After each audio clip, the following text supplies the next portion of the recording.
Welcome to Madhavi చేతి వంటలండి. ఇది cloud kitchen అండి. నిజాంపేటలో ఉంటుంది ఇది. మన దగ్గర వచ్చేసి బ్రేక్‌ఫాస్ట్ కాడ నుంచి మనకి రాగి సంగటి, జొన్న సంగటి, మిల్లెట్సు అన్నీ రకాల మీరు ఏది కావాలన్నా గూడా మన స్క్రీన్ మీద నంబర్‌కి ఆర్డర్ పెట్టొచ్చు. అట్లని మీకు సబ్‌స్క్రైబర్స్ ఎక్కువ లేరు అని చెప్పేసేసి మీరు వీడియోని స్కిప్ చేయొద్దు. నేను ఎలా చేస్తున్నాను, ఎంత నీట్‌గా చేస్తున్నాననేది ఒక వీడియో రూపంలో చేసి పెడుతున్నాను. స్కిప్ చేయకుండా చూస్తే గనక తెలుస్తుందండి. ఈ ఛానల్ నచ్చినట్టయితే లైక్ చేయండి, షేర్ చేయండి, సపోర్ట్ చేయండండి. కామెంట్ గూడా చేయండి. మీకు గూడా నచ్చినట్టయితే స్క్రీన్ మీద నంబర్‌కి ఆర్డర్ పెట్టుకోండి. ఈ ప్రిపరేషన్ వీడియో చూద్దాం. ఈరోజు కాబోలి చెన్నా కర్రీ చపాతీ, పూరి 2 ఆర్డర్ వచ్చిందండి. ఇది ప్రిపరేషన్ చేసుకుందాం. కాబోలి చెన్నా పొయ్యి మీద పెట్టేసానండి. గోధుమ పిండి కలుపుతున్నానండి.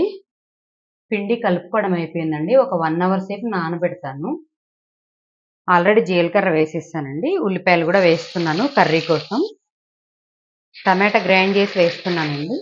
పచ్చిమిర్చి గూడా వేసానండి. అల్లం వెల్లిపాయ పేస్ట్ వేస్తున్నానండి. పసుపు వేసానండి. ధనియా పౌడరు, జీలకర్ర, గరం మసాలా, ఇంకా శనగలు వేసేసుకున్నామండి. ఒక 10 నిమిషాలు పెట్టేస్తే అయిపోతుందండి. దింపేసుకుందాం.